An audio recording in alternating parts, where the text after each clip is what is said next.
Good morning, Nurse Emma. Bati kay Emma ng guard pagpasok niya sa loob ng St. Mary's Hospital. Good morning po, Manong. Napangiting bati niya rin dito. 3 buwan pa lang kasi siyang nagtatrabaho sa St. Mary's Hospital ay kilala na siya ng gwardya. Isang registered nurse si Emma. 5 taon siya sa public hospital bago siya napunta sa St. Mary, isa sa pinakamalaking pribadong ospital sa Maynila. Dumiretso si Emma sa elevator at pinindot ang 10th floor button kung saan naroon ang cardiovascular surgery department ng ospital. Sa departamentong yon siya naka-assign. Dahil mag-isa lang siya sa elevator ay malaya niyang sinipat ang sarili mula sa salaming dingding niyon. Magulo pala tong bangs ko, sambit niya sa sarili. Inaayos niya ang nagulong bangs nang bumukas ang elevator sa 2nd floor. Kasunod niyon ay tumambad sa kanya ang pinakagwapong doktor na nakilala niya sa tanang buhay niya, si Dr. Brandon Buenavista. Isang cardiothoracic surgeon si Dr. Brandon Buenavista. Lahat ng staff sa St. Mary's Hospital ay kilala ang binata. Hindi lang sa ospital na yon kilala ang lalaki kundi maging sa buong bansa. Paano? Isa ito sa pinakabatang cardiothoracic surgeon sa buong Pilipinas. Bukod pa roon ay ubod ito ng gwapo. Ay, ang gwapo talaga ni Doc. Sambit niya sa isip. Kahit na nakababa ang tingin ni Brandon sa hawak na chart nang pumasok sa elevator ay nagwala pa rin ang puso ni Emma. May lihim kasi siyang pagtingin sa gwapong doktor. Hindi pa man siya nagtatrabaho sa St. Mary ay crush na niya si Brandon. Nagsimula ang paghanga niya sa binata nang una niyang mapanood ng interview nito sa telebisyon 3 taon nang nakararaan. Kaya naman laking tuwa niya nang makatrabaho niya ang lalaki sa ospital na pag-aari ng pamilya nito. Good morning, Doc Brandon. Bati ni Emma sa lalaki. Mula sa hawak ng binata ay nag-angat ito ng tingin at bumaling sa kanya. Nagtama ang mga mata nila. Sa kabila ng paghuhuramentado ng puso, humiti si Emma sa gwapong doktor. Subalit hindi niya inaasahan na isang tipid na tango lang ang isasagot ni Brandon. Morning, Nurse Emma. Anito bago ibinalik ang tingin sa hawak na chart. Napakurap na inalis ni Emma ang tingin sa lalaki. Labis na nagtaka siya sa inasal nito. Kilala kasi si Brandon na mabait at palangiti. Laging may nakahandang ngiti ang doktor sa mga bumabati rito, mapapasyente man o empleyado. May problema kaya si Doc Brandon? Broken-hearted? Pero wala naman siyang girlfriend Wika niya sa isip. Dahil kilala ito sa buong ospital, paborito rin itong pag-usapan ng nursing staff. Alam ni Emma na sa edad na 33 ay single pa ang doktor at wala silang nababalita ang nobya nito. Pagdating nila sa ika-10 palapag ng gusali ay sinundan na lang niya ng tingin si Brandon na dumiretso ng opisina nito. Morning, Emma. Bati sa kanya ng kasamahang nurse na si Mandy pagdating niya sa nursing station. Ito ang kapalitan niya sa shift sa linggong yon. Mandy, nakasabay ko sa elevator si Doc Brandon. Kaso mukhang bad trip at stressed. Sambit niya sa babae. Nako, talagang wala sa mood yung si Doc. Namatayan kasi siya ng pasyente sa operating room kagabi. Napaawang ang mga labi niya sa narinig. Si Doc Brandon, namatayan ng pasyente sa OR? Anong nangyari? Hindi siya makapaniwala sa narinig. Isa sa pinakamagaling na surgeon si Brandon hindi lang sa St. Mary, kundi maging sa buong Pilipinas. The man was tagged as a surgeon with golden hands. Wala pa siyang nabalitaan na namatayan ito ng pasyente sa operating room. Kritikal na kasi yung sinugod na pasyente kagabi, kaya maliit ang chance na makasurvive. Kaya lang, itong mga magulang ng pasyente, sinisi si Doc Brandon. Sabi ni Nurse Lisa kung ano-ano raw masasamang salita ang sinabi ng magulang ng pasyente kay Doc Brandon. Kaya naman pala ganun ang mukha ni Doc kanina. Mahinang sambit niya. Kaya wag kang magtataka kung hindi tayo ngitian yan buong linggo. Napuno siya ng pag-aalala para kay Brandon. Kawawa naman si Doc, baka sinisisi niya ang sarili niya sa nangyari sa pasyente. Oo nga pero ikaw Emma, alam kong concerned ka kay Doc. Pero wag mo siyang masyadong isipin baka hindi ka makapag-focus sa trabaho. Ani Mandy na nahaluan ng panunukso ang boses. Kahit 3 buwan pa lang siyang nagtatrabaho sa St. Mary ay malapit na siya sa mga katrabaho. At hindi nakaligtas sa mga ito ang paghanga niya kay Brandon. Ano ka ba? Lagi akong focus sa trabaho ko, no? Kahit nandyan lang sa paligid si Doc, hindi ako nagpapadistract, no? Depensa niya. Tulad ng sinabi niya, nang magsimula ang duty niya ay nasa trabaho na ang buong atensyon niya. Nurse Emma, tawag sa kanya ng head nurse pagbalik niya sa nurse station. Galing siya sa baba at katatapos lang mag-lunch break. Yes, Nurse Tina? Pakidala ito kay Doc Brandon. Anito at inabot sa kanya ang isang folder. Nandito pa si Doc Brandon? Oo, nasa meeting pa siya sa taas kaya iwan mo na lang yan sa mesa niya. Sa halip na dumiretso sa office ng doktor, bumaba muna siya sa coffee shop ng ospital. Nagpasalamat siya na walang maraming tao roon at agad siyang nakabili ng strawberry cheesecake. Paborito to ni Doc Brandon, kaya sana makatulong sa mood niya. Wika niya habang hawak ang kahon ng cheesecake. Dala yon, bumalik siya sa 10th floor at saka tumuloy sa opisina ni Brandon. Wala ngang tao sa opisina nito. Maingat na inilapag niya ang folder sa mesa nito kasama ng cheesecake na binili niya.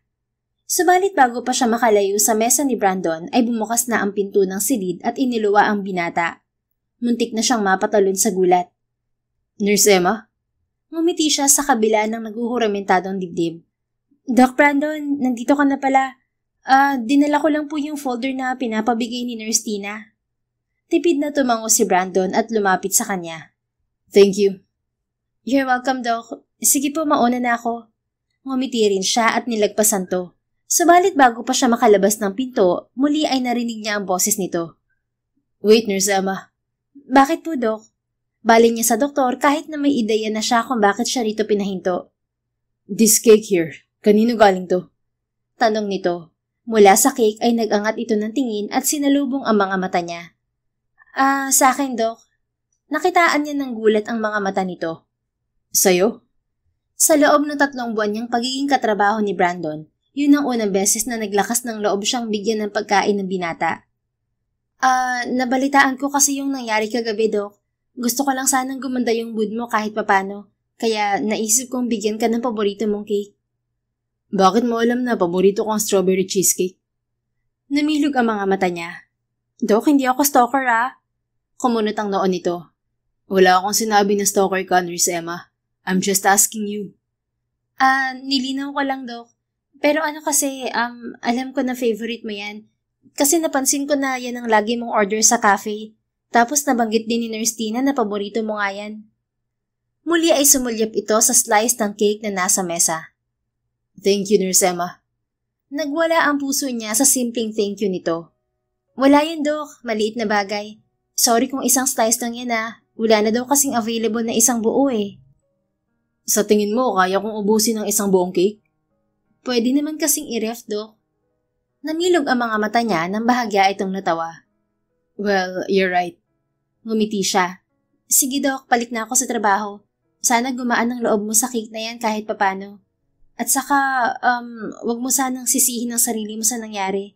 Alam naming lahat na ginawa mo ang best mo para iligtas ang pasyente. Pero siguro talagang oras na niya. Kahit ikaw man ang pinakamagaling na surgeon dito sa Pilipinas, hindi ka pa rin naman si Lord, Doc. Bumuntong hininga si Brandon pagkatapos ay tipid dong umiti. Thank you, Nurse Emma. I appreciate your words. You're welcome, Doc. Muli ay ngumiti siya bago dumiretso sa pinto. Napapikit siya paglabas ng opisina nito. Hinitian ako ni Doc Brandon at 2 beses siyang nag-thank you kahit na wala siya sa mood. Wika niya sa isip. Malaki ang ngiti niyang bumalik sa trabaho. Kahit na hindi na niya nakita pa si Brandon sa maghapong yon ay nagpatuloy ang magandang mood niya. 6:00 ng hapon, kadarating lang niya sa bahay pagkatapos ng 10 oras na duty nang dumating ang matalik na kaibigang si Jana. Jana, napabisita ka? Tanong niya sa kaibigan. Mahigit 1 dekada na ang pagkakaibigan nila ng dalaga na nagsimula noong high school. Ano ka ba, Emma? Ngayon yung Halloween party na sinasabi kong pupuntahan natin. Sagot nito at inangat ang hawak nitong paper bag. Dala ko nga yung costume mo. Inimbita siya ng kaibigan na sumama rito sa Halloween party na dadaluhan nito. Madalas maimbitahan sa mga pagtitipon ng kaibigang si Jana. Isa kasi makeup artist ang babae at marami itong kliyenteng artista. Ngayon na pala yun? October 16 pa lang? Ang aga namang Halloween party niyan? Sumama ka na, Emma. Bahala ka. Hindi kita pasasalubungan pagbalik ko dito galing Cebu. Uuwi kasi ang kaibigan sa Cebu na siyang probinsya nito para doon mag-undas. Sa huli ay tumango siya. Fine, sige na. Buti na lang hapon pa ang pasok ko bukas. Pero wag tayong masyadong magpaggabi Kung makapagsalita ka parang may curfew ka Wala kang kasama dito sa bahay niyo. Mag-isa lang si Emma sa bahay. Nasa London kasi ang ina niya kasama ang nakatatandang kapatid na si Erica. Tulad niya, nurse din ng ina at kapatid. Matagal ng OFW sa London ang ina niya, kaya lumaki silang magkakapatid sa pangangalaga ng ama. 5 taon nang nakararaan nang bawiin sa kanila ang ama. Pumanaw ito sa isang aksidente. Last year naman ay sumunod ang ate Erica niya sa kanilang ina sa London. Ngayon ay magkasama na mga ito roon at siya na lamang ang naiwan dito sa Pilipinas. Alam mo namang hindi ako mahilig sa mga party. Ikaw lang ang nakakapilit sa akin sa mga ganyan. Nakangusong sagot niya kay Jana. Dapat nga lagi kang sumama sa akin para naman makahanap ka ng boyfriend. Para next time kapag lumabas tayo kasama si Alex, double date na. Hindi yung lagi kang third wheel. Anito na ang tinutukoy ay ang nobyo. Hindi ako interesado, Jana. Sus, ang sabihin mo, masyado ka lang loyal dyan sa crush mong doktor. Dahil best friend niya si Jana, alam nito ang matinding paghanga niya kay Dr. Brandon Buenavista. Alam ko namang wala akong pag-asa dun kay Doc pero wala akong interes makipag-date sa iba. Bakit pa ako makikipag-date sa iba kung kinikilig na rin naman ako kapag nakikita ko si Doc Brandon? Okay na ako sa happy crush. Hay nako, ewan ko sa'yo. Halika na nga, isuot mo na tong costume na dala ko. Ani Jana. Sa edad na 26 ay single pa rin si Emma. Nagkaroon naman siya ng ilang karelasyon noong nag-aaral pa siya. Subalit walang nagtagal sa mga yon dahil mas prioridad niya ang pag-aaral. Ilang sandali pa ay pareho na silang nakahanda ng kaibigan sa pagtitipon na pupuntahan. Isang witch costume ang suot ni Jana, habang si Emma naman ay inayusan ng kaibigan para maging kamukha niya ang isang karakter sa cartoon na Inside Out. Ang karakter na si Sadness. Isang kulay puting long sleeve sweater na pinaresan ng asul na pants at sapatos ang suot niya. May suot rin siyang kulay asul na wig at bilugang salamin sa mga mata. Nagkulay asul din ang buong mukha niya dahil sa makeup na inilagay ni Jana. Wow, ang galing mo talaga, Jana. Kamukhang kamukha ko na si Sadness dito sa ayos ko ngayon. Namamanghang wika ni Emma habang nakaharap sa salamin. Kahit siya hindi makilala ang sarili sa ginawa sa kanya ng kaibigan. Siyempre, ako pa ba? Nakangising sagot ni Jana at inayos ang wig niya. Isang oras ang nakalipas, nakarating sila sa malaking bahay na pagdadausan ng pagtitipon. Nalula si Emma sa karangyaan ng mansyon. Jana, kaninang bahay ito? Baling niya sa kaibigan. Sa singer na si Stella Madriaga at sa asawa niyang si Vince. Namilog ang mga mata niya. Vince Madriaga? Yung dating artista na pinsan ni Doc Brandon? Malaki ang angkan ng pamilya Buenavista. Bukod sa dating artistang si Vince, kamag-anak rin ni Brandon ang sikat na mayor na si Archibald Gallego. Oo nga pala, pinsan ni Vince Madriaga yung doktor na crush mo. Baka nandito yun, Emma. Hindi naman mahilig si Doc Brandon sa mga ganitong party. Nagpapahinga siguro yun ngayon. Sagot niya. Isa pa, sa nangyari kagabi sa ospital ay malabong magsaya ang lalaki sa gabing yun. Ilang sandali pa, sa gitna ng mga tao sa pagtitipong yon, ay nakita niya ang pinsan ni Brandon na si Vince Madriaga. Nakasuot ng Superman costume ang lalaki. Ang gwapo ni Vince Madriaga sa personal, no? Ang bait pa. Bulong sa kanya ni Jana matapos nilang makausap sandali ang lalaki. Gumuso siya. Oo, pero mas gwapo pa rin yung pinsan niya. Sus, masyado kang loyal sa crush mo. Natawa lang siya at ininom ang baso ng alak na binigay ng kaibigan. Ano ba itong binigay mo sa akin, Jana? Ang pait. Nakangiwing reklamo niya. Oo nga pala, sorry. Malang na ibigay ko sa'yo. Para sa akin yan, Emma. Ang sakit sa lalamunan. Hanap lang ako ng tubig. Lumayo siya sa kaibigan para kumuha ng ibang maiinom. Dahil natanong niyang marami na ang kumakausap kay Jana, ay nagpasya siyang maglakad-lakad na lang muna. Hawak ang baso ng sparkling juice ay gumala siya sa loob ng mansyon. Iilan lang ang tao roon dahil halos lahat ay nasa labas. Pagdating sa bandang kusina, wala nang ibang tao maliban sa isang lalaki sa bar counter. Nakasuot ang lalaki ng Batman costume habang umiinom ng alak. Artista rin kaya tong lalaking to? Ang tangkad at ang ganda ng katawan. Mukha ring gwapo. Anya habang nakatingin sa lalaki. Kalahati lang ng mukha nito ang kita dahil nakasuot ito ng itim na maskara. Teka, parang pamilyar ang mukha niya. Parang kamukha ni Doc Brandon. O baka isa to sa mga pinsan niyang Buenavista. Natigilang wika niya sa sarili habang patuloy na nakatingin sa lalaki. Sa halip na magsalin sa baso ay tinungga ng lalaki ang hawak na bote ng Bacardi. Hala, kawawa naman ang atay nito. Hindi napigil ang komento niya. Hindi niya namalayang napalakas ang boses niya at napabaling sa kanyang lalaki. Huh? What did you say? Tuluyang napaawang ang mga labi ni Emma nang marinig ang pamilyar na boses ng lalaki. Ngayon ay kumpirmado niyang si Brandon ngayon. Masama sa katawan ng sobrang alak. Sagot niya at nilapitan na si Brandon. Natatawang ibinaba nito ang hawak na bote ng alak. I know, I'm a doctor. Alam mo pala, Doc, bakit naglalasing ka? Anya at naupo na nga sa tabi nito. Bumaling sa kanya ang katabi. Tuluyan niyang nakuha ang atensyon nito. Kilala mo ko? Ngumiti siya. Doc Brandon, ikaw yan, di ba? Tumango ang lalaki at inalis ang suot na maskara.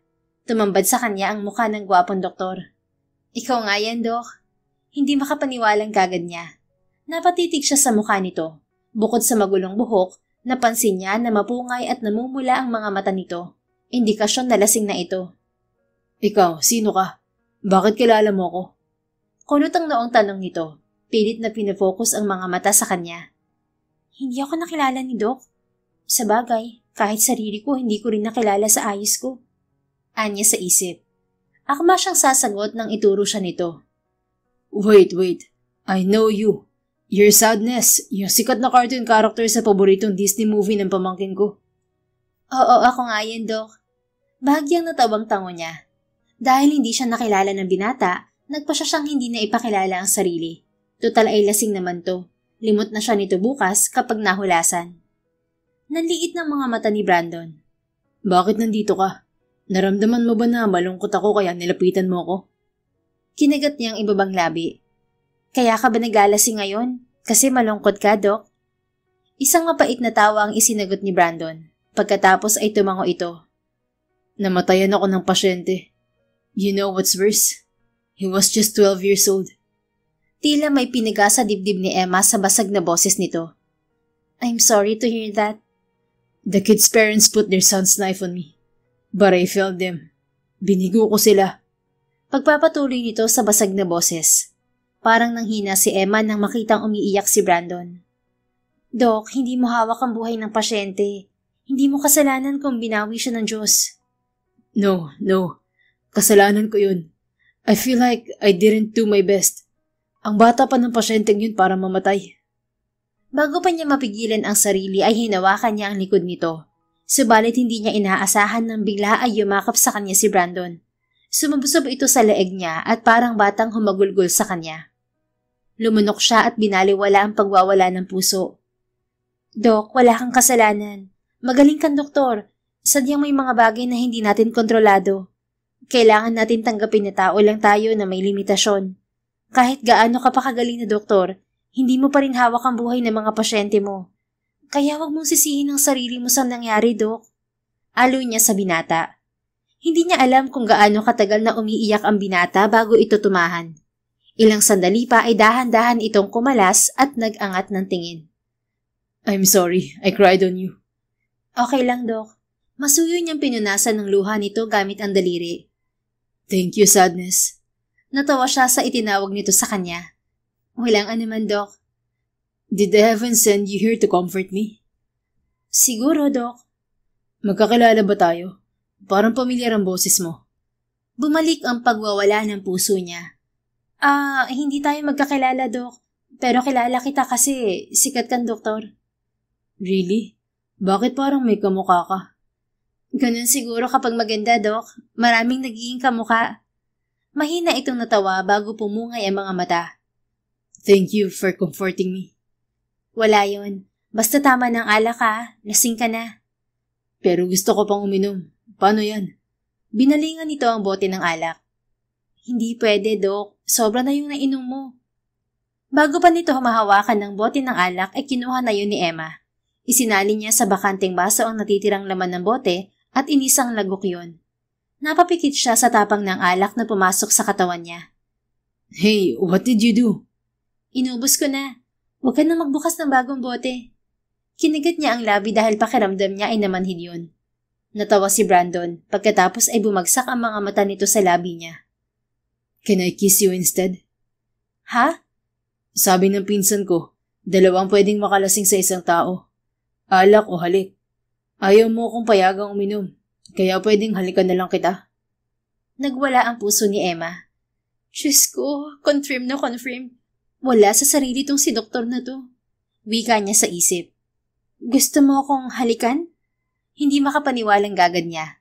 Masuyo itong tumango. Oo, sana. Pwede ba kitang halikan? Tila natunaw siya sa lambing ng tono nito. Hindi niya alam kung dahil sa alak na nainom o dahil talagang hindi niya kayang tanggihan si Brandon, kaya sa huli ay tumango siya sa binata. Masuyong hinawakan ng lalaki ang baba niya. Kasunod niyon ay naramdaman niya ang paglapat ng mga labi nito sa kanya. Magkahalong alak at mint ang lasa ng mga labi ni Brandon. Agad na gumapang ang init at kuryente sa buong katawan niya. Walang pag-aalinlangan niyang ginantihan ng halik nito. Hanggang sa namalaya niyang karga na siya ng binata papasok sa isang madilim na silid na hindi niya alam kung kanino. Hindi niya alam kung paano ang isang halik ay nauwi sa pagbibigay niya ng sarili kay Brandon.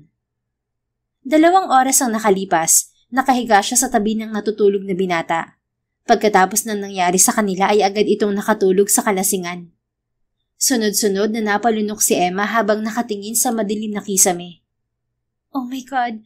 Anong pumasok sa isip mo at ibinigay mo ang sarili mo kay Brandon? Kastigo sa kanya ng isang bahagi ng isip. Kagat-labing pinagmasdan niya ang binata na mahimbing ang tulog sa tabi niya. Wala siyang nakapang pagsisisi na kay Brandon niya isinuko ang sarili.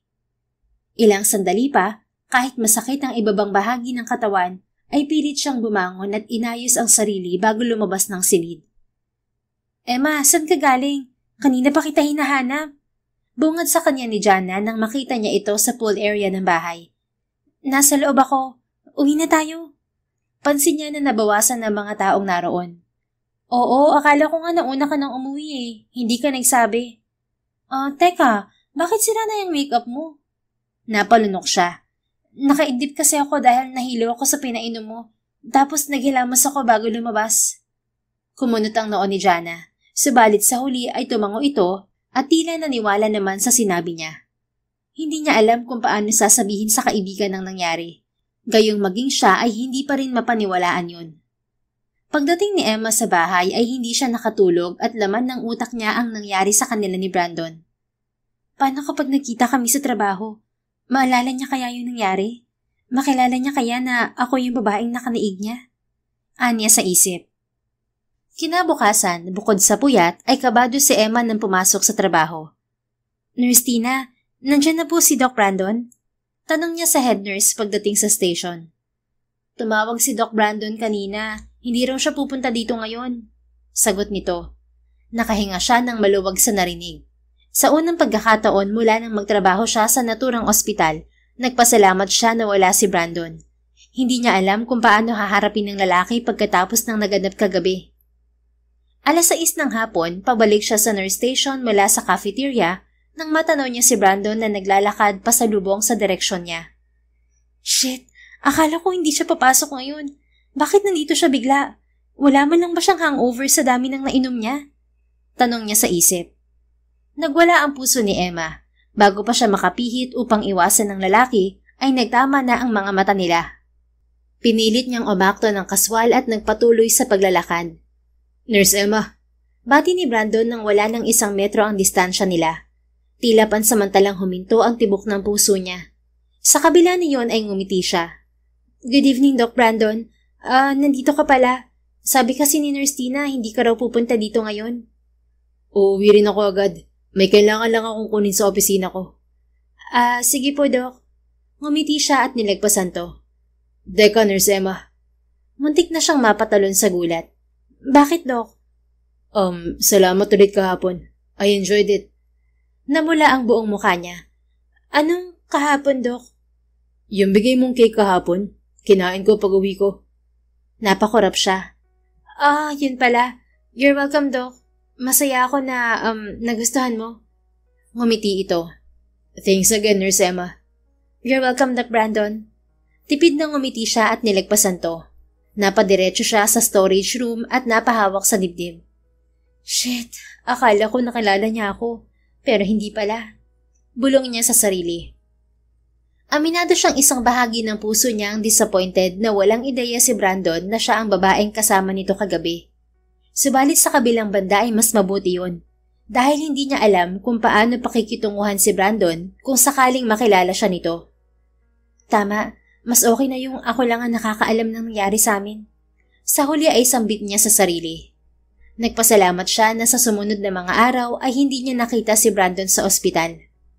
4 na araw pa ang nagdaan bago niya muling nakita ang binata. Pagpasok ni Emma sa trabaho ng araw na yun ay agad na bumungad sa kanya si Brandon. Nasa isang sulok ng hallway ang doktor at kausap ang isang ginang at ginoo. Yan yung mga magulang ng pasyenteng namatay, Emma. Wika sa kanya ng kasamang nurse na si Gina nang makitang nakatingin siya kay Brandon at sa mga kausap nito. Talaga? Bakit nandito sila? Sinadya nila si Doc Brandon kasi gusto raw makausap. Gusto yatang humingi ng sorry sa mga nasabi nila kay Doc. Nako, mabuti naman kung ganun. Muli ay tila piniga ang puso niya nang maalala ang naging pag-iyak sa kanya ni Brandon ng gabing yon. Pagkatapos na nangyari sa kanila ng binata, napagtanto ni Emma na higit pa sa pagkagusto ang nararamdaman niya para sa doktor. Hindi niya ibibigay ang sarili sa lalaki kung paghanga lamang ang meron siya para rito. Okay ka lang, Emma? Nakatitig ka kay na Doc. Untag ng katrabaho. Oo, okay lang ako. Ngumiti siya sa kasama bago ibinalik ang tingin kay Brandon. Sa pagkakataong yon, napatingin din sa kanya ang lalaki. Ngumiti sa kanya si Brandon. Mabilis siyang nag-iwas ng tingin kasabay ng pagsikdo ng puso. Habang hindi pa siya nakakabawi mula sa nangyari sa kanila, kailangan muna niyang iwasan ng doktor. Nagpasalamat siya na sa sumunod na oras ay hindi na niya nakita pa ang doktor. Naging abala din siya sa trabaho hanggang sa matapos ang duty niya. 10:00 ng gabi, nag-aabang siya ng taxi pa uwi nang isang pamilyar na kotse ang huminto sa harap niya. Kotse to ni Doc Brandon. Bakit huminto siya sa harap ko? Nagpapanik na wika niya sa isip. Bumaba ang bintana ng driver's seat at tumambad sa kanya ang gwapong mukha ng binata. Doc Brandon! Ngumiti ang binata. Agad na natunaw ang puso niya. Nurse Emma, pauwi ka na? Oo, Doc. Come on, sumabay ka na sa akin. Pauwi na rin ako. Ha? Naku, hindi na, Doc. Magta-taxi na lang ako. Sunod-sunod ang pag-iling niya. Anong oras na? Baka matagalan ka sa paghihintay ng taxi. Sige na, sumabay ka na. I insist.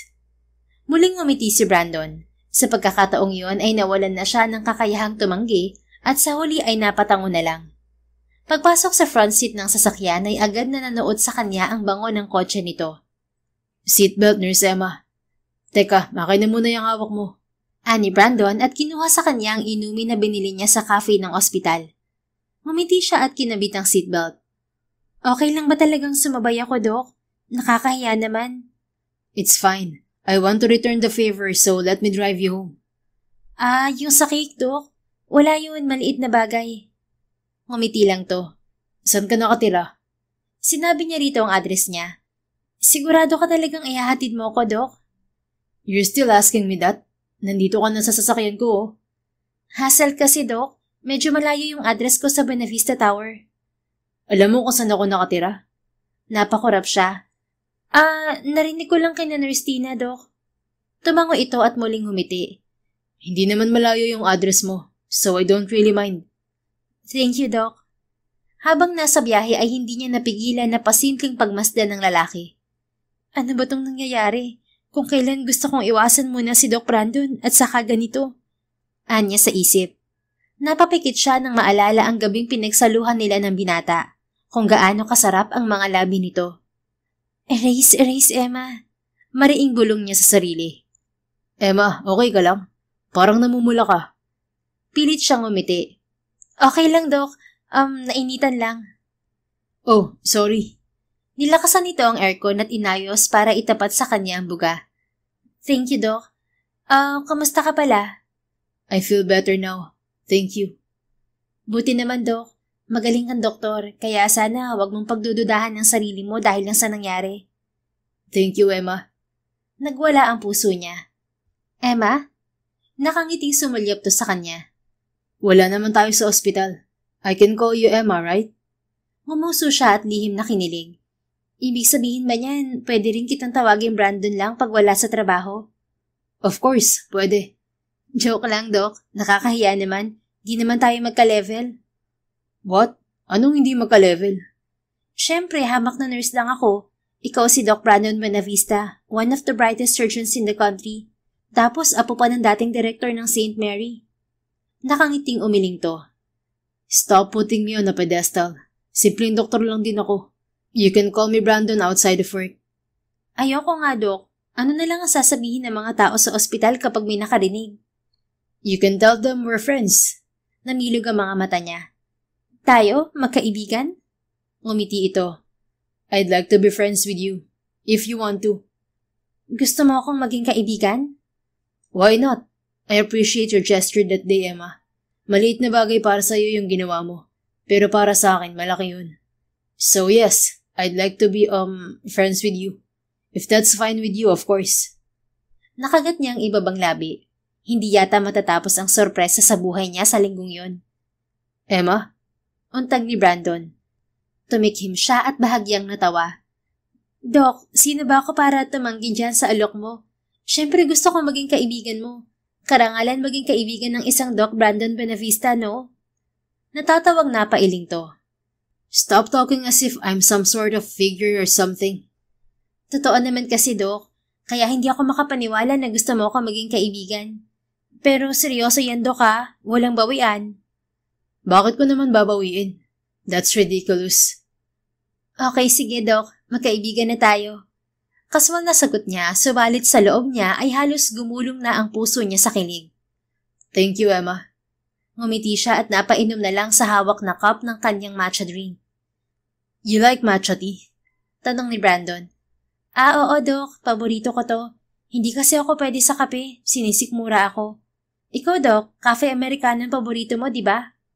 Alam mo rin yun? Bahagya siyang natawa. Observant lang kasi talaga ako, Doc. Dahil maluwag ang kalsada ay agad silang nakarating sa subdivision kung saan siya nakatira.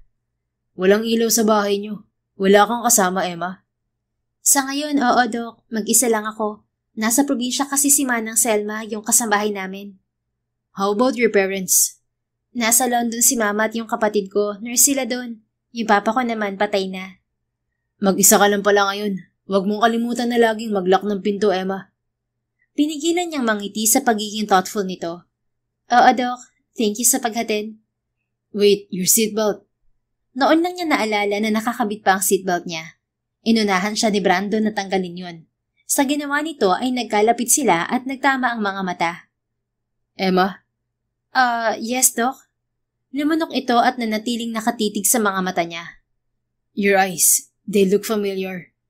May pinuntahan ka bang party last week? Pilit niyang itinago ang matinding kabang nararamdaman. Ha? Party? Wala, Doc. Hindi ako mahilig umattend sa mga party. Nandito lang ako sa bahay. Bakit, Doc? Kumunot ang noon nito pagkatapos ay tipid ang ngiting umiling. Nothing.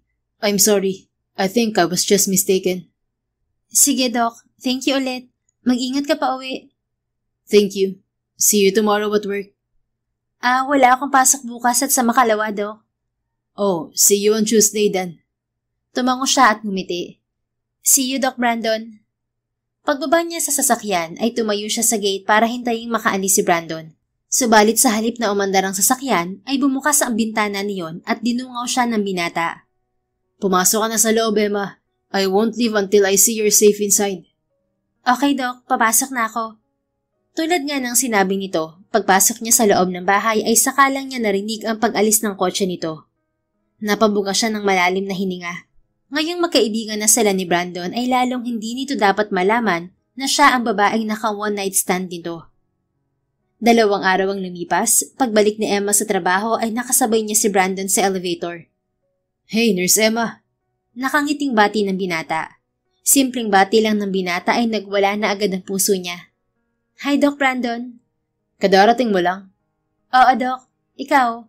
Galing akong ER. Tumango siya at tipid ng umiti. Nanatili ang mga mata nito sa kanya. Hanggang 10 p.m. ako dito sa ospital ngayon. Pwede ulit kitang isabay pa uwi mamayang gabi. Ha? Nakakahiya naman, Doc. Baka may pupuntahan ka pa.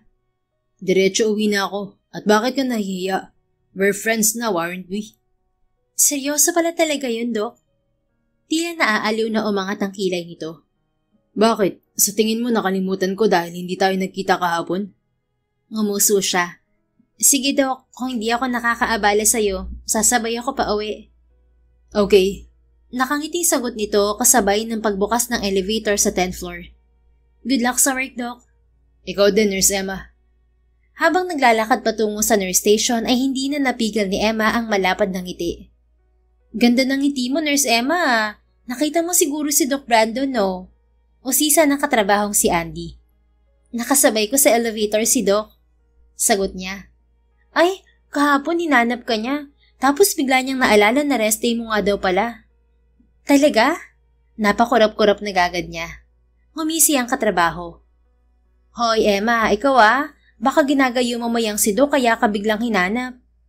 Grabe, anong gayuma? Friendly naman talaga yung si Doc Brandon Joke lang Emma, bakit ang defensive mo?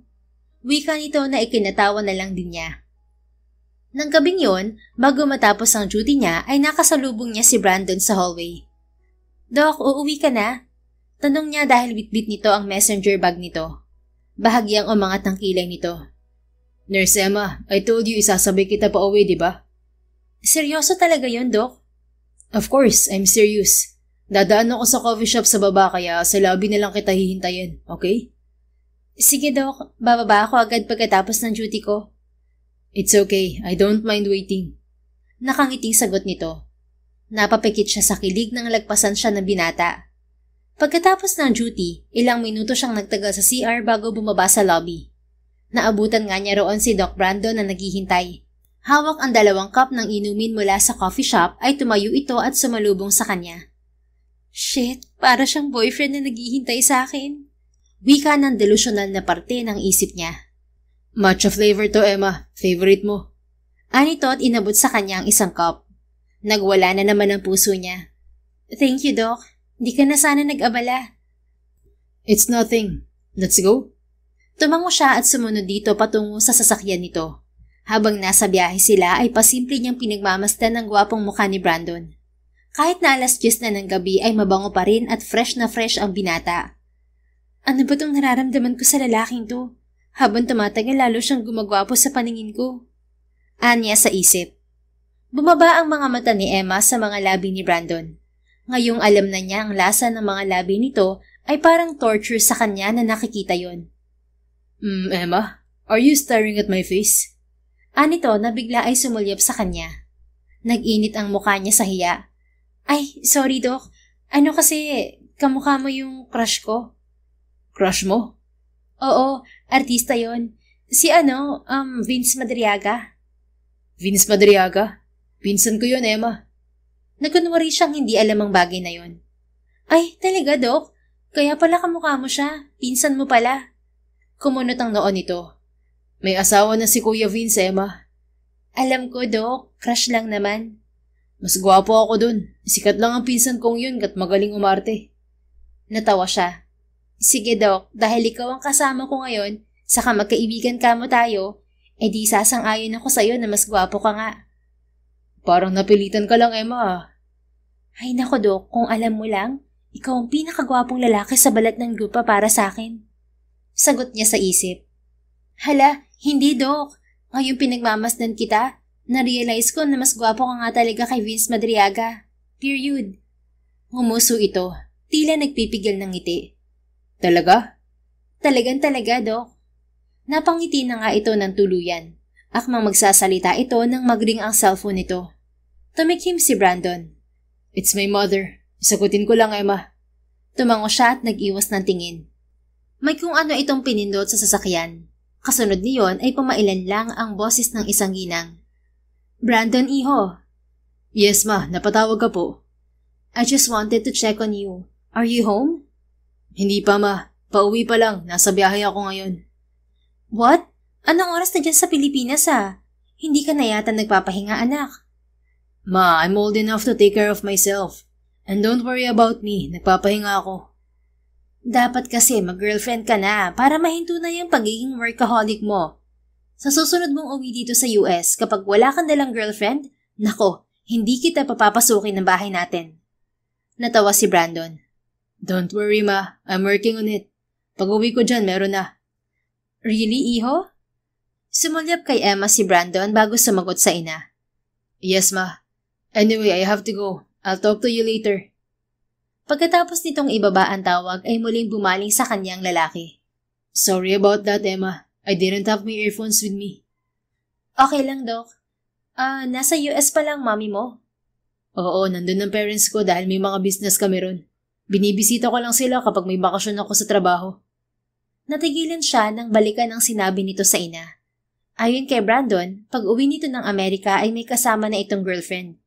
Kung ganon ay may nagugustuhan na palang babae ang binata. Tila may pumiga sa puso ni Emma sa impormasyong yun. Nagsiselos siya kahit na wala naman siyang karapatan. Kahit may nangyari sa kanila, ni hindi nito maalala ang gabing hinalikan siya nito at isinuko niya ang sarili rito. Emma, okay ka lang? Untag ni Brandon. Hindi niya namalayang nakahinto na ang kotse at nakatingin sa kanya ang binata. Okay lang, Doc. Kasi bigla ko lang naalala si Mama. 2 taon na rin kasi kaming hindi nagkikita. Ngumiti ito. Tell me about your family, Emma. Habang nasa biyahe ay nagkwentuhan sila tungkol sa kani-kanyang ina. Pagdating nila sa subdivision ng bahay nila, natigilan si Emma nang mapansin ang ilang unipormadong police at security guards sa entrance gate. Manong, anong meron? Tanong niya sa security guard ng subdivision nang huminto si Brandon para iabot ang ID nito. May nalooban sa Sampaguita Street kaninang alas 8, ma'am. Nahuli namin ang isa sa akyat bahay pero nakatakas ang isang kasama niya. Nakabantay kami sa entrance at exit ng subdivision dahil nandito pa yun sa loob. Nagtatago lang. Paliwanag ng security guard. Sigurado kayo na hindi pa nakakalabas ng subdivision ng magnanakaw? Tanong ni Brandon sa gwardya. Positive, sir. Hindi pa yun nakakaalis kaya bantay sarado ang exit at entrance nitong subdivision. May mga pulis din na umiikot sa loob. Bumaling sa kanya si Brandon. You're not safe at your house tonight, Emma. Mag-isa ka lang sa bahay mo. Ang mabuti pa, huwag ka munang umuwi ngayon. Okay lang ako, Doc. Doble naman yung lock ng pinto namin. Saka wala akong ibang matutuluyan. Kahapon ay umuwi na sa probinsya ang kaibigang si Jana. Wala rin siyang ibang kamag-anak sa Maynila na pwedeng matuluyan. You can stay at my place. Namilog ang mga mata niya. Patutuloyin mo ako sa kondo mo, Doc? Magkaibigan tayo, Emma. I want you safe. Seryoso siya nitong tiningnan sa mga mata. Please, Emma. You're not safe at your house tonight. Doon ka muna tumuloy sa kondo ko ngayong gabi. Hindi ako mapapanatag kapag iniwan kitang mag-isa. Tila may mainit na kamay na humaplos sa puso niya. Nakakahiya, Doc. Pwedeng mag-hotel na lang ako. Mapapagastos ka pa. Doon na lang sa kondo ko. Don't worry, I have 3 extra bedrooms. Ngumuso siya at sa huli ay bumigay rin kay Brandon. Sige na nga, Doc. Mapilit ka eh. Marupok pa naman ako. Pabirong wika niya kahit totoo naman ang huling sinabi. Thank you, Emma. Bahagyang natawang sagot nito. Ano ka ba, Doc? Ako nga dapat ang mag-thank you eh. Anya na ikinangiti lang nito. Dumiretso sila sa bahay niya para kumuha ng pamalit na damit. Pasok ka muna, Doc. Magbibihis lang ako sa taas. Pumasok sila ng binata sa loob ng bahay. Iniwan niya ito sa sala bago siya nagtungo sa silid niya. Pagbalik niya sa sala ay naabutan niyang hawak ni Brandon ng isang stuffed toy na nakakalad sa sofa. Stuffed toy yun ng cartoon character na si Sadness, na siyang costume niya sa pinuntahang Halloween party. Paborito mo tong character na to, Emma? Baling sa kanya ni Brandon. Nagwala ang dibdib niya sa kaba. Hindi, Doc. Hindi sa akin yan. Sa kapatid ko yan. Tila naniwala naman sa kanyang lalaki dahil tumango ito at binitiwan ng hawak. Are you done? Let's go. Yes, Doc. Alis na tayo. May pagmamadaling sagot niya. Dala ang overnight bag ay bumalik sila sa kotse nito. Kulang kalahating oras ang nakalipas, nakarating sila sa Buena Vista Tower. 50 stories tong Buena Vista Tower, Doc. Ang taas. Komento niya pagpasok nila sa elevator. Bakit, Doc, pa rin, Emma? Wala tayo sa trabaho. I told you can call me Brandon outside work. Hindi kasi ako sanay, Doc. Nahinto siya sa pagsasalita nang bumukas ang elevator sa lobby at tumambad sa kanya ang pinsan nito na si Vince Madriaga. Brandon, ikaw pala yan. Bati ni Vince sa pinsan pagpasok nito sa elevator. Kuya Vince. Bati pabalik ni Brandon. Oh, may kasama ka? Tanong ni Vince at bumaling kay Emma. Yeah, she's with me, Kuya Vince. Sagot ni Brandon. Bigla ay naging seryoso ang muka. Really? Alam ba ni Lolo Blake na nag-uuwi ka na ng babae sa kondo mo? Nakangising wika ni Vince at bumaling kay Emma. Are you his girlfriend, miss? Teka, parang pamilyar ka. Nakita na ba tayo? Kinabahan si Emma sa paninitig sa kanya ni Vince. Subalit bago siya makapagsalita ay naunahan siya ni Brandon. Stop looking at my girlfriend, Kuya Vince. Isusumbong kita sa asawa mo. Nagwala ang puso ni Emma sa narinig. Ano daw? Girlfriend? Anya sa isip. Si Vince naman ay namilog ang mga mata bago natawa. Teka. Anong isusumbong mo ako sa asawa ko? Wala akong ginagawang masama ah. Nakatingin lang ako sa girlfriend mo kasi parang pamilyar siya. She's working at St. Mary. Baka dun kayo nakita. Kunot ang noong sagot ni Brandon. Tumangot-tango si Vince at ngumiti kay Emma. Oh, baka nga. Anyway, congrats miss. Ikaw pala ang nakabihag sa puso nitong pinsan ko. Inilahad nito ang kamay sa kanya, subalit muli ay inunahan siya ni Brandon na makipagkamay sa pinsan nito. Natawang muli si Vince. May side ka palang ganito, Dok. Tingnan mo nga naman, kahit ubod ng talino, nawawala rin sa sarili kapag tinamaan ni Cupido. Shut up, Kuya Vince. Tila napipikon na wika ni Brandon. Ngumisi lang si Vince at itinaas ang kamay kasabay ng pagbukas ng elevator. Maiwan ko na kayong dalawa. Enjoy the night, okay? Gumamit kayo ng proteksyon kung hindi pa kayo handang magpamilya. Namumula ang buong mukha ni Emma nang maiwan sila ni Brandon sa elevator. Nang bumaling siya sa katabi ay ganon din ang kulay ng mukha nito. Doc? Malakas na tumikim si Brandon. Sorry about that, Emma. May pagkabuli din talaga yung pinsan ko minsan. Okay lang, Doc. Bakit mo kasi sinabing girlfriend mo ko? I thought my cousin's checking you out. Napamaang siya. Doc, may asawa na yung pinsan mo. Baka nakalimutan mo. Muli ay tumikim si Brandon. Yeah, my bad. I'm sorry, Emma. Pasensya na rin sa mga sinabi niya. Muli ay namula siya. Okay lang, Doc. Pero paano yan? Akala niya yung girlfriend mo ko. Baka, kumalat yun. Hayaan mo na, Emma. Hindi naman chismoso ang pinsan kong yun. Mapangasar lang. Ngumuso siya at pinigilang mangiti. Kahit na hindi totoo ang sinabi ni Brandon na girlfriend siya nito, ay kinilig pa rin siya.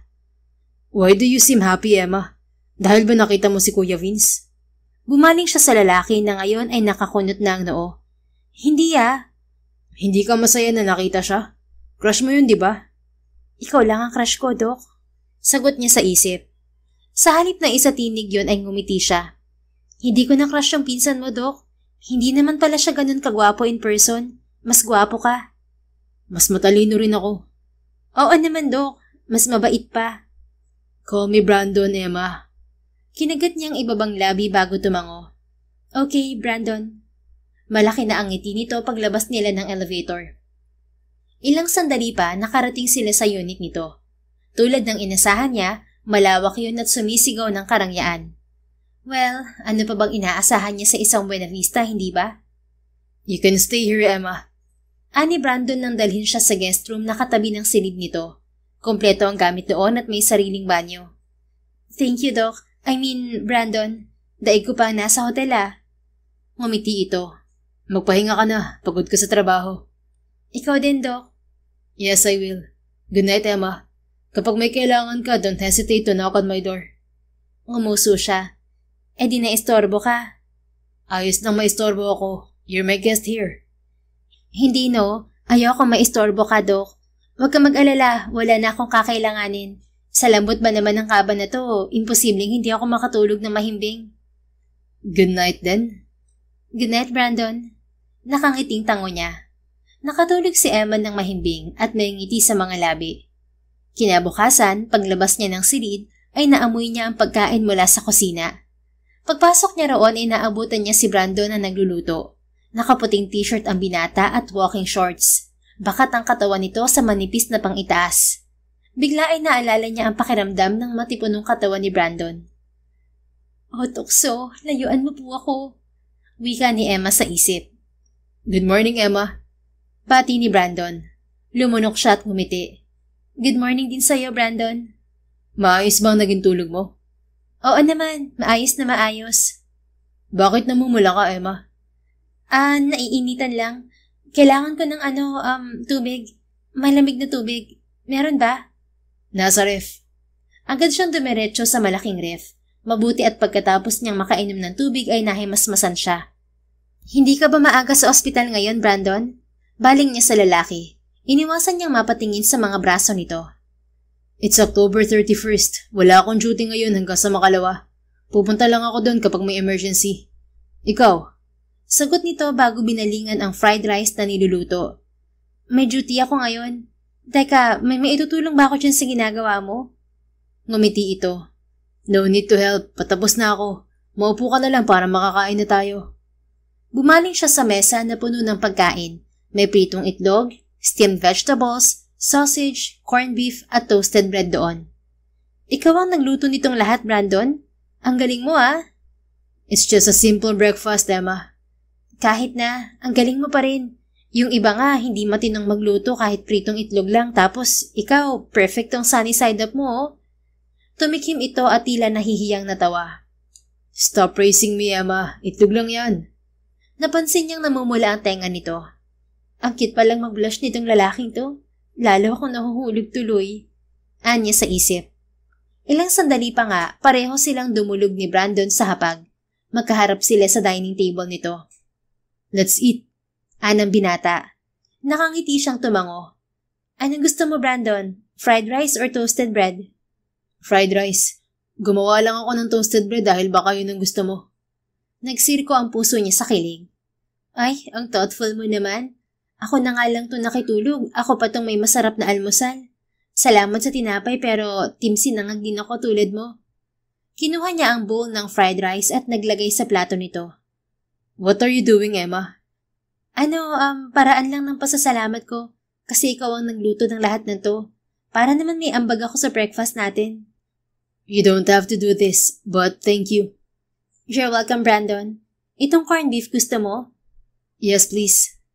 Nilagyan niya ng corned beef ang plato nito bago ang kanya. Itong itlog gusto mo? Yes, please. Ako rin, gusto ko ng itlog. Ito ang paborito kong almusal sa longganisa. Really? Sorry, wala akong longganisa. Natawa siya. Okay lang, Brandon. May sausage ka naman eh. Ang laki pa oh. Nasamid si Brandon sa iniinom na tubig. Namula naman ang mukha niya nang mapagtantoong sinabi. Ang ibig mo sabihin, may sausage ka namang niluto. Ikaw ba gusto mo ng sausage? Umiling to. Okay na tong nilagay mo. Let's eat now. Ngumuso siya at tumango. Hindi rin niya ginalaw ang sausage sa mesa subalit napatingin siya roon. Kahit hindi niya nakita ang pagkalalaki ni Brandon ng gabing yon dahil madilim sa silid at mabilis ang pangyayari, 101% siyang sigurado na malaki yon. Mabuti na lang talaga madilim sa kwarto ng gabing yun, di ba? Kung nakita ko ang lahat-lahat kay Brandon, hindi ko alam kung kaya ko mag-almusal kasama siya kaharap ang sausage na to. Anya sa isip. May dala ka bang uniform, Emma? Tanong ni Brandon sa gitna ng pagkain. Meron. I have nothing to do today except that dinner with my parents. Ihahatid kita sa ospital. Wag na, dadaan pa ako sa sementeryo bago ako pumasok sa ospital. Dadalawin ko si Papa. Nasanay kasi ako na 31 napunta ng sementeryo para hindi masyadong maraming tao. Sasamahan kita. Hindi na, Brandon. Bahagya atong umiti. But we're friends now.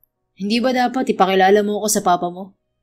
Kung gusto mo talaga, di sige. Ngumiti ito at tumango. Upang hindi mapatitig sa gwapong mukha ng kaharap, ginala ni Emma ang tingin sa dining area nito.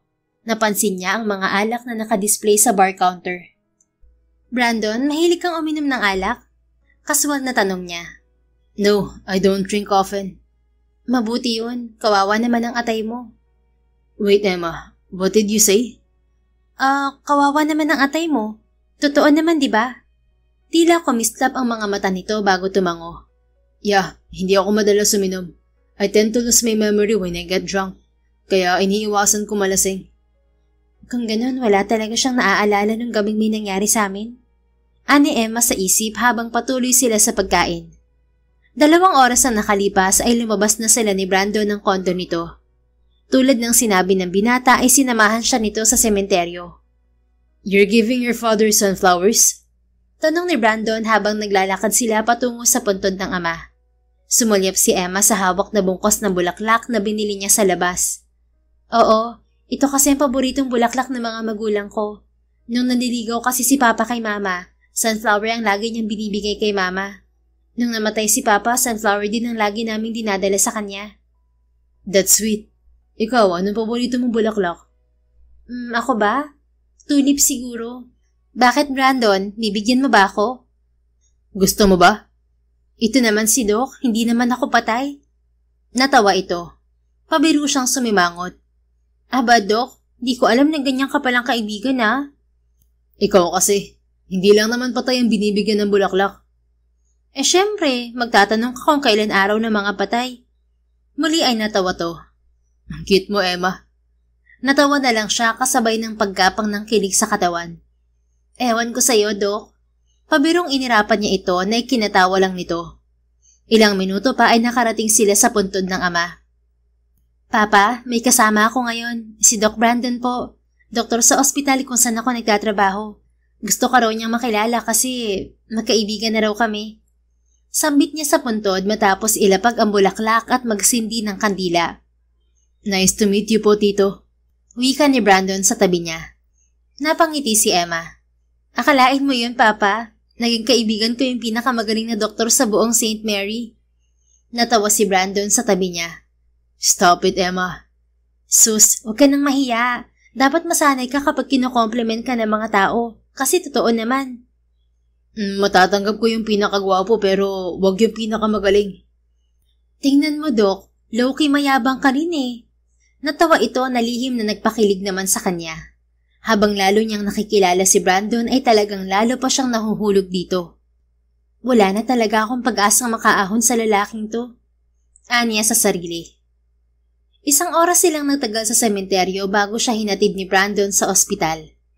Habang nasa biyahe ay natanggap niya ang mensahe mula sa president ng Homeowners Association na nahuli na ang magnanakaw na gumagala sa subdivision nila. Thank you, Brandon. Baling niya sa lalaki matapos alisin ang seatbelt. You're welcome. Paano pala mamaya pag-uwi mo? Baka mahirapan kang sumakay pa uwi. Pwede kitang sunduin. Hindi na, Brandon. Pahinga mo ngayon. Madali namang mag-taxi o kaya Grab. Okay, sige. Mag-ingat ka mamaya. I'll see you on Friday. Thank you, Doc. Sulitin mo yung pahinga mo. Kumaway siya sa binata at hinintay itong makaalis bago siya nakangiting pumasok sa ospital. Pagdating sa lobby ay nakasabay niya ang isa sa mga nurse na kasabay niya sa duty. Emma, ikaw ah? Anong meron sa inyo ni Doc Brandon? Nakita kong bumaba ka sa sasakyan niya. Nung nakaraang araw, nakita ko rin kayong sabay na umuwi ni Doc. Nanliligaw ba siya sa'yo? Panguusisa ng katrabahong si Gina. Magkaibigan lang kami ni Doc Brandon. Talaga? Paano naman kayo naging friends ni Doc? Binigyan ko kasi siya ng cake nung wala siya sa mood. Natuwa siya kaya friends na raw kami. Totoo? Bakit si Linda binigyan ng kape si Doc pero di naman siya inalok ng friendship ni Doc? Naku, baka type ka pala ni Doc Brandon, Emma. Ano ka ba? Mabait lang talaga si Doc Brandon. Saka narinig ko sa kanya na may ibang babae na raw siyang nagugustuhan. Oh, friendzone ka pala? Idinaan niya sa tawa ang munting kirot sa dibdib. Parang ganun na nga, Gina. Well, una pa lang naman ay tanggap na ni Emma na hanggang pangarap lang niya ang maging nobya ng isang Brandon Buenavista. Kaya kontento na siya sa pagiging magkaibigan nila ng binata. At least, natikman ko siya kahit ako lang ang nakakaalam. Kaya lamang na lamang pa rin ako sa ibang mga babaeng may gusto sa kanya. Pagmamalaki niya sa isip. Pero bigla siyang natawa nang maalala ang itsura niya noon. Kulay asul ang mukha niya. Hala, hindi kaya humawa kay Doc ang kulay asul kong makeup? Halos nabura eh. Pagkatapos ng araw na yon, ay 3 araw niyang hindi nakita si Brandon. Kaya naman araw ng Biyernes, excited siyang gumising para pumasok sa trabaho. Naghahanda siya para sa pagpasok nang tumawag ang kanyang ina. Happy birthday, anak! Bati sa kanya ng ina mula sa kabilang linya. Napangiti siya nang maalala na kaarawan niya ng araw na yon. Thank you, ma. Hintayin mo ang regalo ko, anak. Parating na yon. Yung ate mo mamaya daw mag-greet sa'yo dahil nasa trabaho pa. Thank you, mama. Miss ko na kayo ni ate. Miss ka na rin namin. Kamusta ka dyan, anak?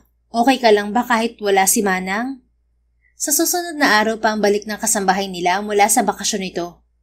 Okay lang po, ma. Independent kaya tong anak mo. Bakit parang blooming ka, anak? May boyfriend ka na ba? Ano, Baka kayo na nung crush mong doktor Natawa siya. Kahit OFW ang ina ay malapit siya rito at updated ito sa mga nangyayari sa buhay niya. Wish ko lang Feeling ko type ka rin nun. Hindi yun magpapakilala sa papa mo kung walang hidden agenda. Saka ang ganda kaya ng lahi natin. Ma, birthday ko ngayon. Huwag mo ko paasahin. Natatawa na lang nasagot niya. Ilang sandali silang magkausap ng ina bago siya nagpaalam dahil kailangan na niyang gumayak sa trabaho.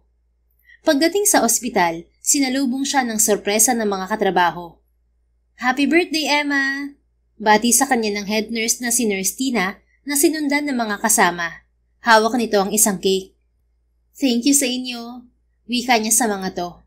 Hinipan niya ang cake at nangako sa mga kasama na sagot niya ang pagkain mamayang break time.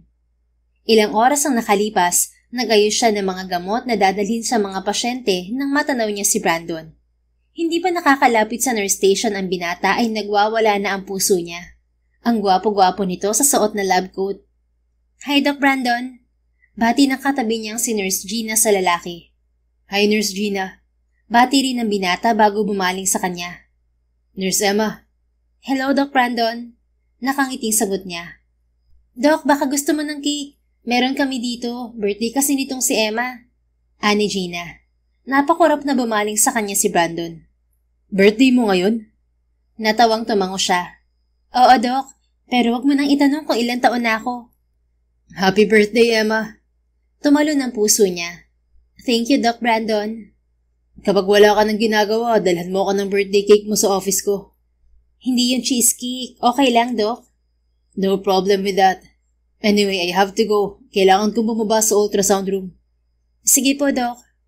Nakangiting sunundan niya ng tingin si Brandon. Dahil sa pagbati nito ay buo na ang araw niya.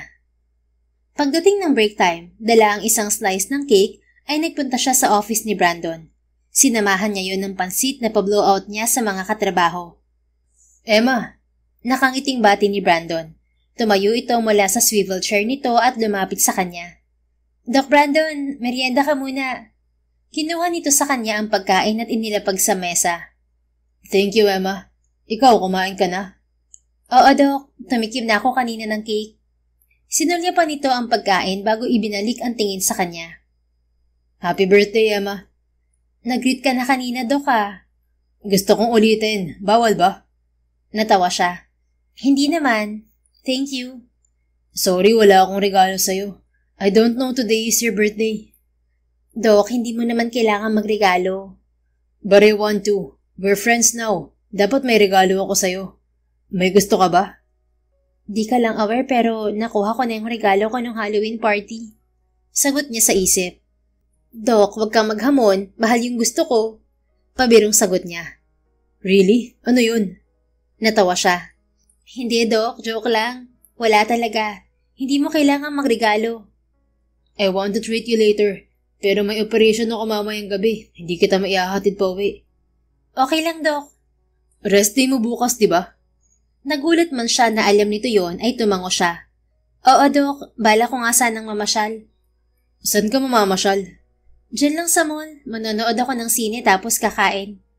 Wala kang ibang lugar na gustong puntahan? Any place, Emma? London sana, Doc. Natawa ito. Bukod sa London? Sa Batangas sana. Pero isang araw lang yung day off ko ngayon kaya hindi ako makalayo. Mapapagod ako mag-commute. Wala akong duty bukas, Emma. I can come with you. If you want, ipagdadrive kita sa lugar na gusto mo. Nako, wag na, Doc. Ngumiti ito. Please, consider it my birthday gift to you. Napanguso siya. Kung seryoso ka, sige, Doc, gagawin kitang personal driver bukas. Okay, sige. Susunduin kita bukas ng umaga. 7 a.m. Is that okay with you, Emma? Para maaga tayong makarating sa Batangas. Okay, Doc. Kanina ka pa ng Emma. Nasa trabaho tayo. Tayong dalawa lang naman ang nandito sa opisina ko, kaya okay lang. Hindi niya napigilan ng mapangiti. Sige, Doc. Balik na ako sa trabaho. Kumain ka muna dyan, Happy birthday again, Emma. Ulit nito bago siya umalis na lalong nagpangiti sa kanya. Kinabukasan, maaga siyang nag-ayos sa lakad niya kasama si Brandon. Bago mag-alas 7 ng umaga ay natanaw na niya ang kotse nito sa labas ng bahay. Kasabay ng paglabas niya ng gate ay siyang pagbaba ni Brandon ng sasakyan. Lord, ang gwapo talaga niya. Anya sa isip habang nakatingin sa binata. Naka-polo shirt ito, maong na pantalon at leather shoes. Natigilan siya nang mapansin ang bulaklak na hawak nito. Isang bouquet yun ng tulip. Hi Emma, para sa'yo. Ani Brandon at inabot sa kanya ang bulaklak. Napakurap siya. Bakit may paganito ka, Brandon? Birthday mo eh. Kahapon pa ang birthday ko. Ngumiti ito. Well, belated happy birthday. I didn't get you anything yesterday so bumabawi ako. Gumapang ang kilig sa katawan niya. Thank you, Brandon. You're welcome. Ipinagbukas siya nito ng pintuan ng kotse. Saan mo gustong pumunta ngayon? You said Batangas, right? Oo, sana. May farm kasi akong gustong puntahan doon. Ikaw, may alam ka bang magandang farm na pwedeng pasyalan? Gusto mo magpunta sa farm? Tumango siya. Pangarap kasi namin ni na mama na magka-farm, kahit yung maliit lang. Nag-iipon kami para kapag gusto nang mag-retire ni mama, mag-aalaga na lang siya ng mga hayop at magtatanim ng gulay. Meron kaming farm sa Batangas. It's just 2-hour drive from here. Doon na lang tayo. Okay lang ba, Brandon? Of course. Apo ako ng may-ari ng farm. Bakit hindi magiging okay? Napangiti siya. Grabe, ang swerte ko naman ngayon. Ang gwapo na nga ng driver ko, may farm pa. Sana everyday birthday ko. Natawa ito. Pwede naman tayong mamasyal ng ganito kahit di mo birthday. Ganon? Lakas ko naman pala sa'yo, Dok. Umiti ito. Good thing you're aware, Emma. Napaawang ang labi niya. Kung ganon, totoong malakas ako sa kanya. Habang nasa biyahe ay tinawagan nito ang katiwala sa farm ng pamilya nito upang ipaalam ang pagpunta nila. 2 oras ang nakalipas, nakarating sila sa farm ng pamilya nito. Ipinakilala siya ni Brandon sa mga empleyadong naroon. Ang ganda dito, Brandon. Namamanghang wika niya habang iginagala ang tingin sa paligid. Malawak ang open space. Merong man-made lake na malakristal ng tubig. Sa kabilang bahagi ay malawak na halamanan at mga bulaklak. Sa sumunod na mga oras ay naging abala sila sa pamamasyal. Nilibot nila ang lugar at nagpakain ng mga hayop na naroon. Nakaka-relax dito sa farm niyo, Brandon. Thank you sa bonggang pa-birthday gift mo. Baling niyo rito. Nakaupo sila sa isang bench na nasa ilalim ng malaking puno ng akasya.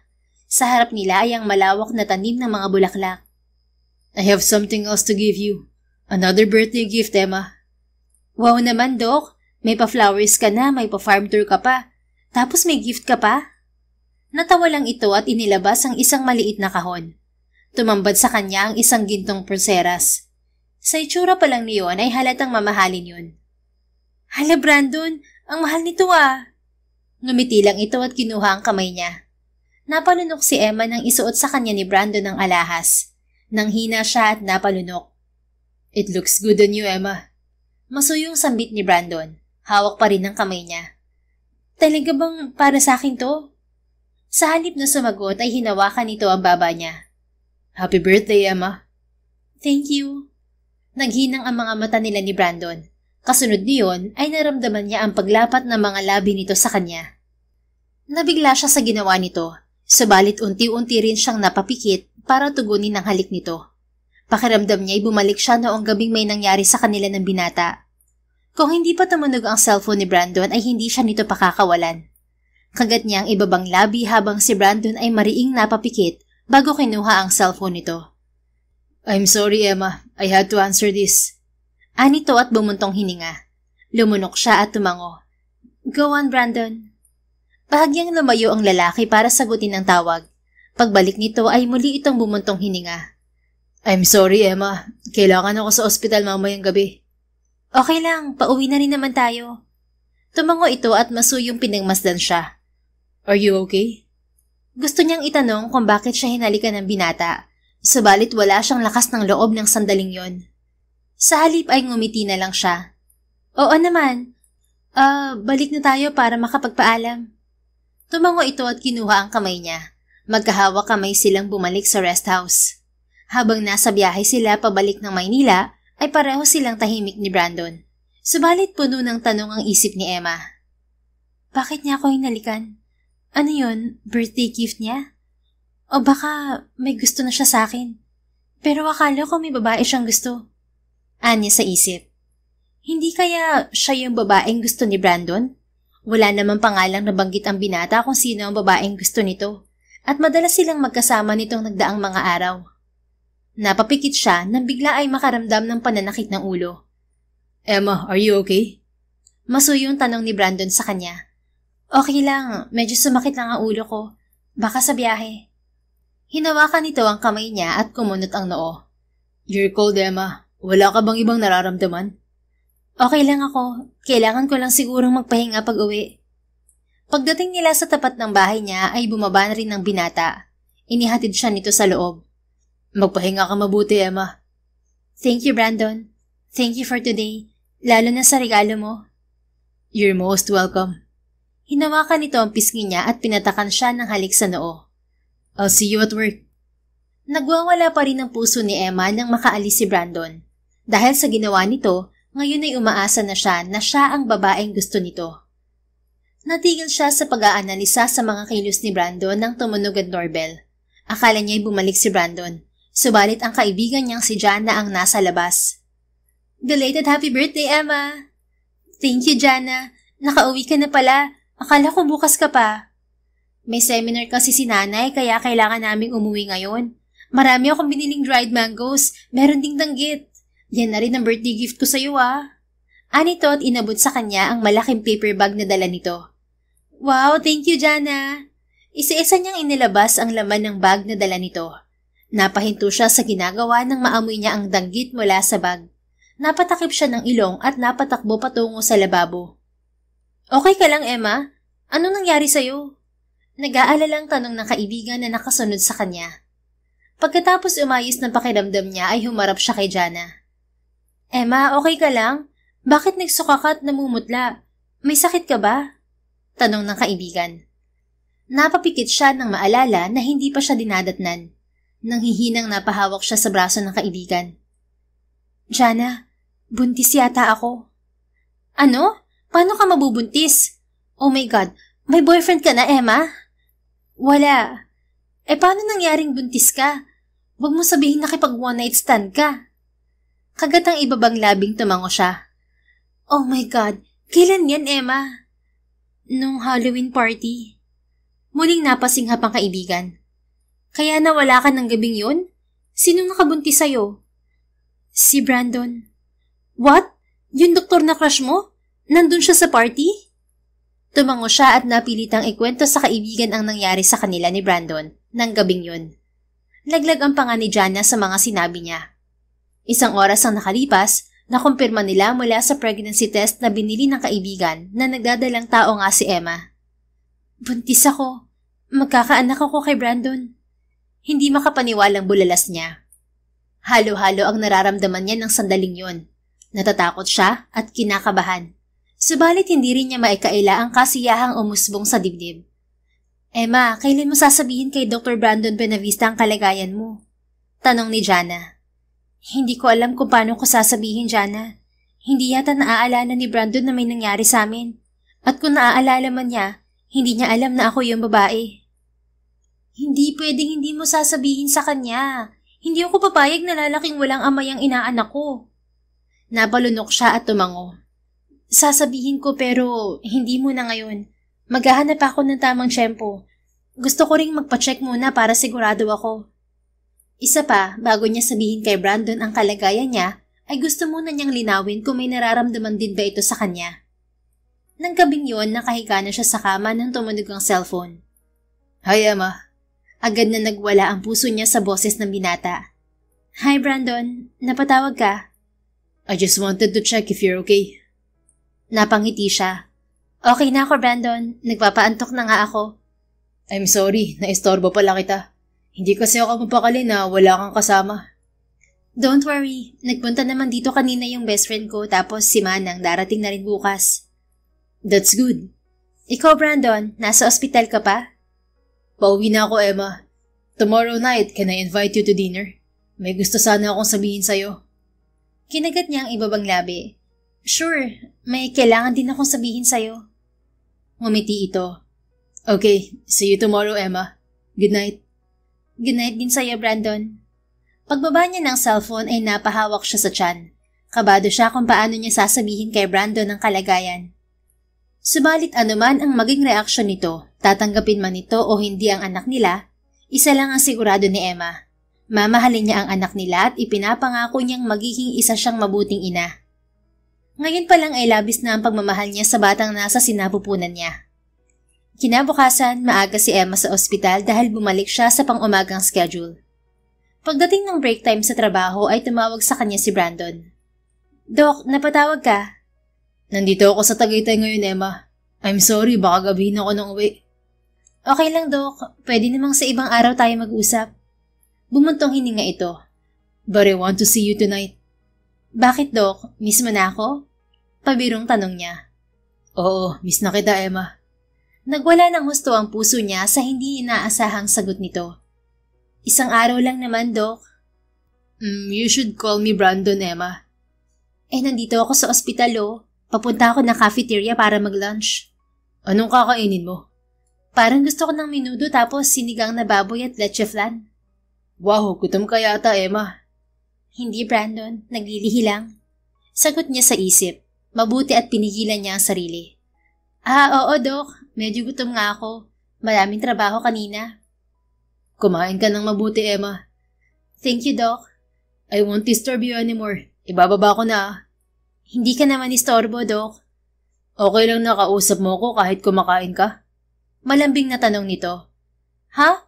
Okay lang. Ikaw naman yan eh. Narinig niya ang mahinang tawa nito. Kahit gusto kitang kausap, I want you to eat properly. Kaya ibababa ko na. Tawagan na lang ulit kita mamaya. Okay, bye, Doc. Nang ibaba niya ang cellphone ay napahawak siya sa tiyan. Anak, ang sweet ng daddy mo, no? Sana tamang hinala ko na love rin ako ng daddy mo. Sana matanggap niya tayo. Anya sa anak sa sinapupunan. Pagbalik ni Emma sa nurse station, pagkatapos niyang mananghalian, ang ina naman ang tumawag sa kanya. Ma, bakit napatawag ka na ganitong oras? Nasa trabaho ako. Nagtatakang tanong niya sa ina. Nandito ako sa NAIA, anak. Ha? Narinig niya ang tawa ng ina sa kabilang linya. Umuwi ako ng Pilipinas. Hindi ko sinabi sa'yo dahil gusto kitang sorpresahin. Ako mismo ang may dala ng regalo namin sa'yo ng ate mo. Teka, nasa trabaho pa ako, ma. It's okay, anak. Diretso na ako sa bahay. Nandun na si Manang, hindi ba? Opo, ma. Pagkatapos niyang mag-out, dumaan siya sa coffee shop. Balak niyang bumili ng cake para iselebra ang pag-uwi ng ina. Subalit pagpasok niya sa coffee shop ay bigla siyang nahilo sa amoy ng kape. Emma, okay ka lang? Tanong sa kanya ni Nurse Gina na kasunod niyang pumasok sa shop. Oo, okay lang ako. Pumihit siya para lumabas ng coffee shop. Subalit bago pa siya tuluyang makalabas, ay biglang nagdilim ang paningin niya. Nagising na lang siya na nakahiga na siya sa kama ng emergency room. Kaharap niya si Doktora Serrano, ang isa sa mga doktor sa emergency room ng oras na yon. Sa tabi niya ay nakatayo ang katrabahong si Gina. Kamusta ang pakiramdam mo, Iha? Tanaw ng doktora. Maayos na po, doktora. Dinala ka dito dahil bigla ka nawala ng malay kanina. Agad siyang napahawak sa tiyan. Yung baby ko po. Your baby's fine. Sagot nito na nagpahinga sa kanya ng maluwag. Thank you, doktora. Based on your reaction, you're aware that you're pregnant, Nurse Emma? Tumango siya. Ilang sandali pa siyang kinausap ng doktora bago siya iwan ito. Oh my God! Buntis ka pala, Emma! Congrats! Wika sa kanya ni Gina. Salamat. Ikaw may boyfriend ka pala, hindi mo sinasabi. Siniship ka pa naman namin kay Doc Brandon simula nang maging close kayo. Gusto niyang matawa. Sigurado siyang magugulantang ang mga ito kapag nalaman na si Brandon ang ama ng pinagbubuntis niya. Kaya mo ba umuwi na mag-isa? Ihatid na kita. Ani Gina. Hindi na, Gina. Salamat. Okay na ako ngayon. Nahilo lang ako kanina sa amoy ng kape. Masyado yatang sensitive ang paamoy ko ngayon. Pagkatapos isettle ni Emma ang bill ay umuwi na siya. Pagbaba niya ng taxi, agad na sumalubong sa kanya ang ina sa gate pa lang ng bahay nila. Ma! Ilang minuto silang nagyakap ng ina nang humiwalay ito at seryosong tumingin sa kanya. Anak, may kailangan kang ipaliwanag sa akin. Ano po yun, ma? Pagpasok nila sa bahay ay may kinuha ang ina sa estante. Napaawang ang mga labi niya nang iharap nito sa kanya ang pregnancy test kit na ginamit niya. Umamin ka sa akin, anak. Buntis ka ba? Namutla siya. Napalunok. I'm sorry, ma. Hindi ko pa nasasabi sa'yo. Anak, ang sabi mo sa akin, wala ka namang boyfriend. Sinong ama niyang pinagbubuntis mo? Si Doc Brandon Buenavista po. Yung doktor na crush mo? May nangyari sa amin, ma. Pero hindi pa niya alam na buntis ako at wala kaming relasyon. Wala pa. Kailangan kang panagutan ng lalaking yun, anak. Hindi ako papayag na hindi. Ma, naputo lang sasabihin niya nang tumunog ang doorbell. Pareho silang sumilip ng ina sa bintana. Nanlaki ang mga mata niya nang makita si Brandon sa tapat ng gate nila. Yan bang lalaki nakabuntis sa'yo? Papasukin mo at nang makausap ko, anak. Hindi pwedeng hindi ka niya panagutan. Anang ina. Ma, hindi pa niya alam. Ako munang kakausap sa kanya, please. Bumuntong hininga ang ina at tumango. Sige, papasukin mo at mag-usap kayo. Nagpasalamat siya sa ina. Ilang beses muna siyang humugot ng malalim bago siya lumabas ng bahay upang harapin ang ama ng anak. Brandon, anong ginagawa mo dito? Hindi niya natapos ang tanong nang biglang tawirin ni Brandon ang distansya nila at masuyong hinawakan ng mukha niya. How are you, Emma? Ha? Dumaan ako sa ospital. Nalaman ko na dinala ka sa ER kanina. Kamusta ka at ang baby natin? Namilog ang mga mata niya. Teka, baby natin? Sinalubong nito ang mga mata niya. Dr. Cirano said you're pregnant. Alam kong ako ang ama ng pinagbubuntis mo. Ha? Paano mo nalaman? Do you really think I wouldn't know? Lagi tayong magkasama. Sa tingin mo, hindi ko malalaman na ikaw ang babaeng nakasama ko ng gabing yun? Brandon, hinaplos nito ang isang pisngi niya. Noong magising ako kinabukasan pagkatapos ng gabing yun, hindi malinaw sa utak ko ang memorya ng nangyari sa atin. All I know is that I had an amazing night with this wonderful woman. I didn't know at first that it was you, Emma. Pero unti-unti, nakumpirma ko na ikaw ang babaeng yun. Lalo ako nakasiguro nung halikan kita. Lasing man ako ng gabing may mangyari sa atin. Malabo man ang alaala ko. Pero yung lasa ng halik mo, ng labi mo, hindi ko makakalimutan. Nakatatak sa isip ko. I know it was you, Emma. Bakit hindi mo sinabi sa akin? I was waiting for you to tell me. Napalunok siya. Hindi mo ka nakilala kaya naisip ko na mas mabuting huwag nang sabihin sa'yo. I'm sorry, nagsinungaling ako. Natatakot kasi ako na kapag inamin ko sa'yo, malaman mo rin ang nararamdaman ko. Na gusto kita, na mahal kita. Ayokang mangyari yun, lalo na't inalok mo ka na maging kaibigan. You love me? Masuyong tanong nito. Oo, mahal kita, Brandon. Hindi ako papayag na halikan mo ko kung hindi kita mahal, no? Ikaw ang una ko. Pumungay ang mga mata nito. I know. I'm grateful I'm your first, Emma. And I want you to know that I'm in love with you too. Halos namabas ang puso niya mula sa kanyang dibdib ng mga sandaling yon. Mahal mo rin ako? Masuyo itong tumango. Mahal kita, Emma. I invited you to dinner dahil bala kong umamin sa'yo at magpaalam na manligaw. Brandon. Ang totoo, matagal na kitang gusto. Nung unang dating mo sa St. Mary, napansin na agad kita. I find you really, really pretty. Hindi lang ako makaporma agad sa'yo dahil natutorpe ako. Kaya nang nagkaroon ako ng pagkakataong kaibiganin ka, hindi ko sinayang yun. At habang nagkakasama tayo, lalo pa ako nahuhulog sa'yo. You know what? Kaya siguro kita hinalikan ng gabing yun kasi nasa isip ko na kamukha mo yung babaeng gusto ko. Not me knowing na ikaw naman pala talaga yun. Pagkatapos ng lahat ng narinig ni Emma ay sunod-sunod ang naging pagbagsak ng mga luha niya. Hey, bakit ka umiiyak? Did I say something wrong? Nag-aalalang tanong ni Brandon.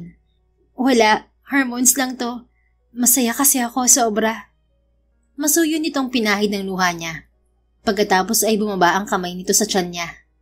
I will take care of you and our baby, Emma. Magpapakasal tayo at bubuo ng pamilya. Teka, magpapakasal tayo? Pakakasalan mo ko? Gusto mo bang manligaw muna ako sa'yo? Pwede naman, love. Nalusaw ang puso niya. Brandon, hindi mo naman ako kailangan pakasalan dahil buntis ako. Sapat na sa akin na kilalanin mo tong anak ko. Did you hear me right, Emma? Sabi ko mahal kita. I will marry you because I love you and I want you in my life forever. Pakakasalan kita dahil ikaw ang babaeng gusto kong makasama habang buhay. Salamat. Mahal din kita, Brandon. Ikaw din ang lalaking gusto kong makasama habang buhay. Ikaw lang, walang iba. Masuyo itong ngumiti bago sinakop ang mga labi niya. Nagsalo sila sa isang matamis na halik. I love you and our baby, Emma. Ngayon pa lang, hindi na ako makapaghintay na makilala ang anak natin. Sambit ni Brandon nang pakawalan ng labi niya. Napangiti siya. Matagal pa yun.